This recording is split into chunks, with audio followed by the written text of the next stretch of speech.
राष्ट्रीय अध्यक्ष हमारी पार्टी के राष्ट्रीय महासचिव पार्टी एडवोकेट, हमारी पार्टी के राष्ट्रीय कोर कमेटी के सम्मानित सदस्य और राजस्थान प्रदेश के प्रभारी चौधरी सतपाल सिंह जी, हमारी पार्टी के हरियाणा प्रदेश के प्रभारी और दिल्ली प्रदेश के भीम आर्मी के अध्यक्ष हिमांशु वाल्मीकि जी, हमारे राष्ट्रीय कोर कमेटी के सम्मानित सदस्य गुलजार सिद्दीकी जी, हमारे दिल्ली प्रदेश के पार्टी के अध्यक्ष महेश जी।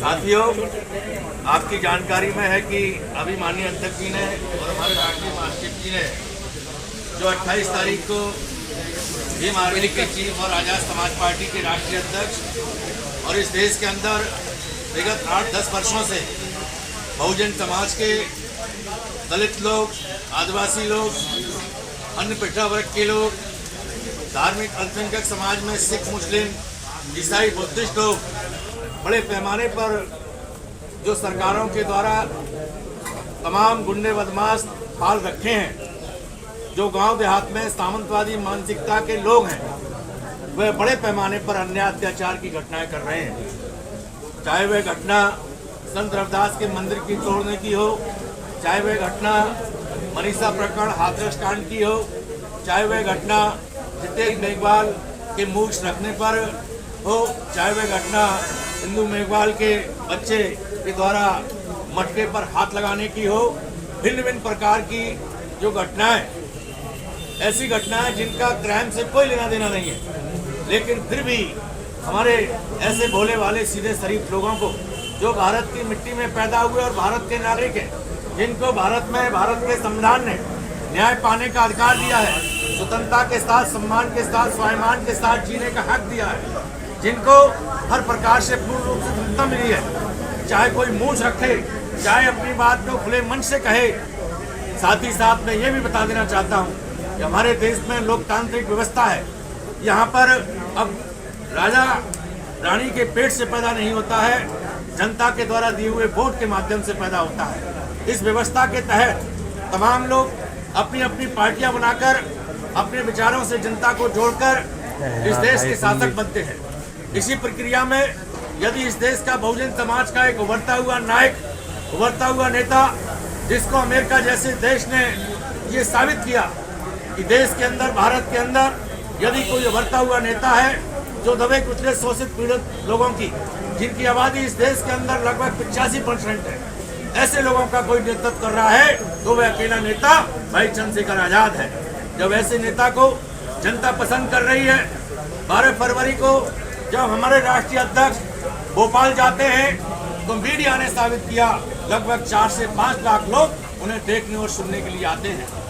ऐसे व्यक्ति को इस देश की मनुवादी मानसिकता के लोग रास्ते से हटाना चाहते हैं। ऐसे व्यक्ति के ऊपर समय समय पर झूठे मुकदमे लगाकर उन्हें जेल की सलाखों में डालते हैं, कभी रास्ता लगाते हैं। चाहे वो एनआरसी के धरने में गए तब भी उनके ऊपर रास्ता लगाकर 8 दिन के लिए जेल भेजा। जब बरात प्रकरण सहारनपुर का हुआ तब भी 16 महीने के लिए उनको रास्ता में लगा के जेल भेजा। जब वे इंदु मेघवाल की लड़ाई लड़ने के लिए जयपुर गए तब भी 4 दिन के लिए जेल भेजा। समय समय पर हमारे राष्ट्रीय अध्यक्ष जी को जनता की आवाज और जनता की लड़ाई लड़ने के कारण ही जेल में डाला जा रहा है। इसके पीछे जो मुख्य कारण है वो यह है कि भाई चंद्रशेखर मनुवादी व्यवस्था के व्यक्ति नहीं है, बल्कि मनुवादी व्यवस्था के खिलाफ इस देश के अंदर प्रत्येक नागरिक को सम्मान मिले, सुरक्षा मिले, न्याय मिले, शिक्षा मिले, रोजगार मिले, इस व्यवस्था को लागू करना चाहते हैं।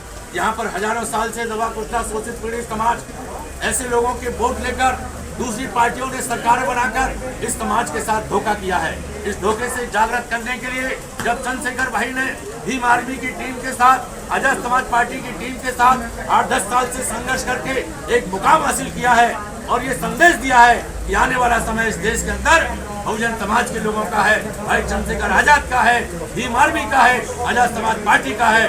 तो साथियों, चाहे किसानों के धरने की बात हो, चाहे खिलाड़ियों के धरने की बात हो, चाहे नोएडा में जो विकास प्राधिकरण ने किसानों का पैसा नहीं दिया है वहाँ के धरने की बात हो, चाहे मनीषा प्रकरण के धरने की बात हो, चाहे इंदु मेघवाल के धरने की बात हो, चाहे संत रविदास जी के मंदिर की धरने की बात हो, भाई चंद्रशेखर सभी जगह जाते हैं और जनता की लड़ाई लड़ते हैं, जनता के हक अधिकार की बात करते हैं, तो मनुवादी लोग जो सरकार में बैठे हैं उनको अच्छा नहीं लगता है। यही वजह है कि हमारे भाई के ऊपर समय समय पर 3 हमले हुए और ये विगत 28 तारीख को जो हमला हुआ वो तो बिल्कुल जानलेवा हमला था। आप लोगों की शुभकामनाओं से, इस देश के बहुजन समाज के लोगों की शुभकामनाओं से और भगवान गौतम बुद्ध की अनुकंपा से हमारे नेता बाल बाल बच गए। अगर वह गोली साइड से ना निकलकर सीधी चली जाती तो आज हो सकता है कि भाई चंद्रशेखर हमारे बीच में नहीं होते। इस देश के अंदर लोकतांत्रिक व्यवस्था के तहत शांति स्थापित करने की जिम्मेदारी भारत के संविधान ने सरकारों को दी है। सरकार की जिम्मेदारी है, यदि कोई सिर उठाकर बात करता है, कोई कानून को अपने हाथ में लेता है तो उसको उसी समय गिरफ्तार करके जेल भेजा जाए। आज हमारे नेता के ऊपर इतना बड़ा हमला हुआ और पुलिस ने लीपापोती करके 4 व्यक्तियों को जेल भेज दिया, लेकिन ये बताया नहीं कि ये व्यक्ति किसने भेजे, इन्होंने हत्या करने का प्रयास क्यों किया, क्या उनकी कोई उनसे व्यक्तिगत रंजिश है।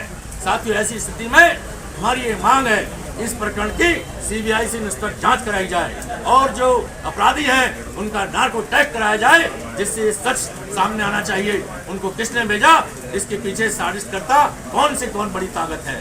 जब इस देश के अंदर बाबा रामदेव जी जो योगा कराते हैं उनको Z+ श्रेणी की सुरक्षा मिल सकती है, कंगना रनौत जो एक हीरोइन है उनको सुरक्षा मिल सकती है, और समाजवादी पार्टी के अंदर शिवपाल यादव जी को परिवार से अलग करके विघटन करने के लिए Z+ श्रेणी की सुरक्षा मिल सकती है, और जब वह परिवार एक हो जाता है तो सुरक्षा वापस ले ली जाती है। तो इस प्रकार की जो सुरक्षा दूसरे लोगों को मिल रही है, इतना ही नहीं, भारतीय जनता पार्टी का महानगर अध्यक्ष, भारतीय जनता पार्टी का जिला अध्यक्ष, जिसके पीछे 100 लोग भी नहीं है, जिसकी बात 100 लोग सुनने नहीं आते हैं, उनको सरकारी गनर दिए जाते हैं। ये सरकार के गनर, ये सरकार के सुरक्षा कर्मी जनता की गाड़ी कमाई से साथियों यहाँ बनाए गए हैं, जो सिस्टम है उसके तहत बनते हैं। ये कोई पार्टी के लोग नहीं है। मेरी आपके माध्यम से अपील है कि सरकार जल्द से जल्द, केंद्र सरकार से मेरी अपील है, स्टेट की सरकार से अपील है कि हमारे नेता की सुरक्षा की जाए, जल्द से जल्द सुरक्षा की जाए। नहीं तो ये बहुजन समाज के लोगों में इतना आक्रोश फैल रहा है कि ये समाज, हम तो कुदरत का धन्यवाद करते हैं कि भाई आज हमारे बीच में है। यदि वह चले भी जाते तो मनुवादी ये ना सोचे कि हमारा ये मूवमेंट रुक जाएगा। आज लाखों लोग भाई चंद्रशेखर बनकर गांव-गांव में संघर्ष कर रहे हैं। तो साथियों, आपके माध्यम से मैं कहना चाहता हूं कि लोकतांत्रिक व्यवस्था के तहत इस देश को संचालित होने दें। यहाँ जबरदस्ती मनुवादी लोग तानाशाही करके किसी को रास्ते से हटाने की कोशिश ना करें। यहाँ रास्ते से हटने वाले लोग नहीं है। यहाँ पर बाबा साहब डॉक्टर भीमराव अंबेडकर जी ने संघर्ष किया, इसी समाज के लोगों की आवाज उठाई। आज वो हमारे बीच में नहीं है। मानवर कांसीराम साहब ने आवाज उठाई, आज वो भी हमारे बीच में नहीं है। तो भाई चंद्रशेखर आवाज उठा रहे हैं, और चंद्रशेखर के बाद लाखों लोग आवाज उठाने वाले हैं। आज नहीं तो कल सच्चाई सामने आएगी और ये बहुजन समाज इस देश का वोट के माध्यम से शासक बनेगा। इन्हीं सब बातों के साथ धन्यवाद। जय भीम, जय भारत।